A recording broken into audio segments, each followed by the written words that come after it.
Hey kids, bonus children's story time on this Saturday morning. What a great day. I hope you got great plans, but I thought, what a better way to start a Saturday morning than with a bonus children's story. Our story today is a great one. It's about a man and his donkey.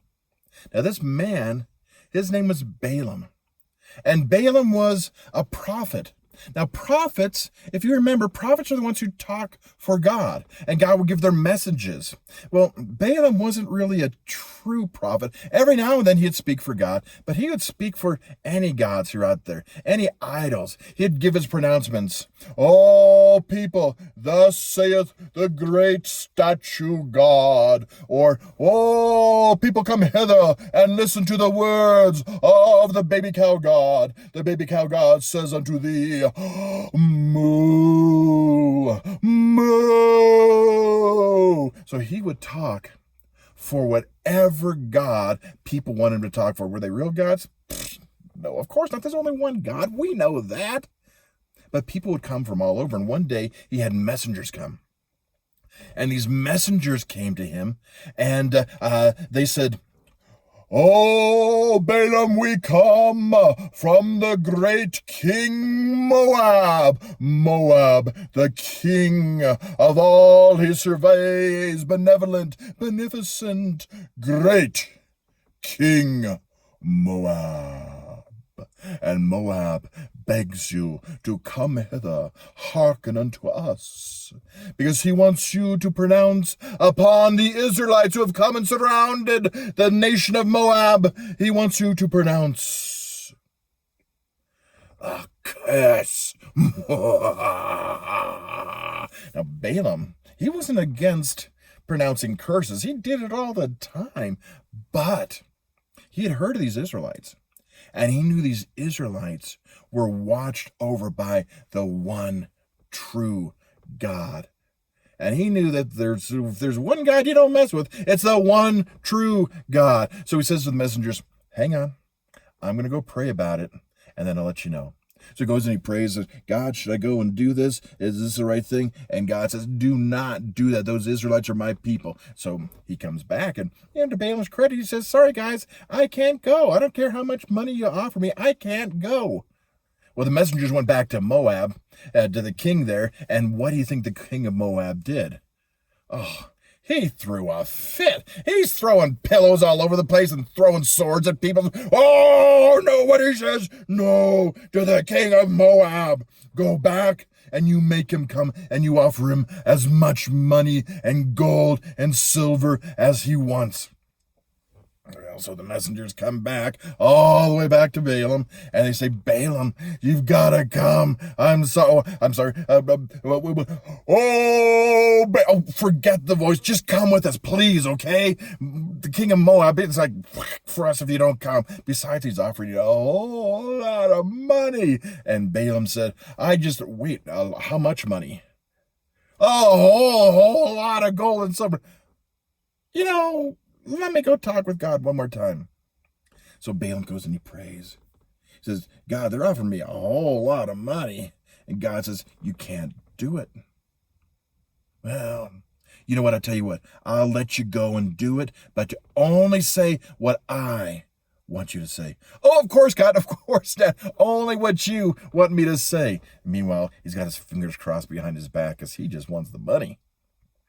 So he comes back and tells the messengers, and the messengers are so excited because they're not going to be killed now. And they go back and tell Moab, the king of Moab, and the king of Moab, he's all excited too. So Balaam packs up his stuff, and he goes and gets his donkey, his trusted donkey, Jack. Now, he and Jack have been together forever, and they're buddies. So he packs up Jack, and he hops on Jack's back, and Jack starts heading down the road. And suddenly, Jack stops. And he says, "Yee-haw!" And he goes off the road.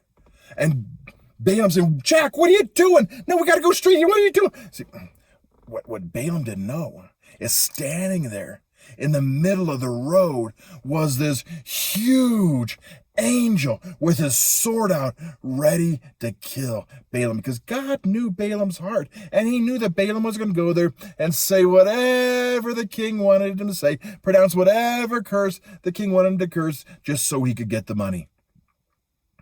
Well, Jack could see the angel, and to protect Balaam, he went off the road. And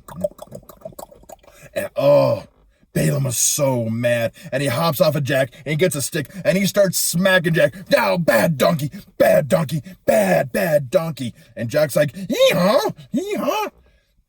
Well, he finally gets Jack back up on the road.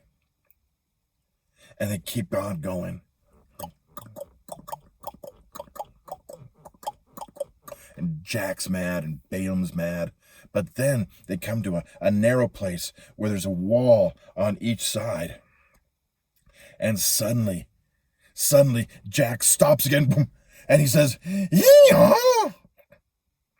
And then he goes way over against the wall, and he starts going slowly. And poor Balaam's leg is rubbing against the wall and just ripping. He's like, "Ah, Jack, stop it, Jack, stop it!" And finally, Jack takes him past the angel. Well, Balaam is so mad, and he's smacking Jack with a stick, and Jack's going, hee-haw, hee-haw. Well, they keep going on. Jack's mad, and Balaam's mad. And suddenly, what does Jack do? He just stops again. And he says, hee-haw! And he drops to the ground. And Balaam is so mad by this time. He hops off, and he tries to get Jack to stand. Jack won't stand. He gets a stick, and he starts beating him and beating him and beating him. And Jack turns around, and he says, "Dude, what are you doing hitting me? I'm here protecting you." And Balaam says to him, "First of all, it's really weird you're talking to me. But second of all, we gotta go that way. Why aren't you listening to me?" And Jack says, "Would you look what's ahead?" I guess he does with his hoof. "Would you look what's ahead?" And that's when God opened the eyes of Balaam, and he saw this huge angel there with a sword drawn. And that's when he realized that Jack was really protecting him. And the voice of God came and said, "You can go and see the king of Moab, but only say what I want you to say." Well, Balaam went back and apologized to Jack and helped him up, and they went on their way down to the king of Moab. And when he got to the king of Moab, he only said what God wanted him to say. Now, Jack the donkey was being a good friend, right? A lot better friend than Balaam was. I mean, Balaam didn't know the danger he was in, but Jack was there to help him. Even though it meant like the Jack was going to get beaten by this stick, he still stuck up for his friend and protected him. And that's what friends do, right? Friends are always there to help each other out, always there to love each other. I'm wondering, what can you do for a friend? How can you help out a friend today? I know that, we're all staying apart right now, but what can you do to help out a friend? I know one thing you can do. One thing you can do. Today is a very special day. Today is the birthday of Mr. Dennis. From church, Mr. Dennis, with his long red beard, kind of Rumpelstiltskin looking guy. Mr. Dennis? It's his birthday today. I have no idea how old he is. I mean, really, really old.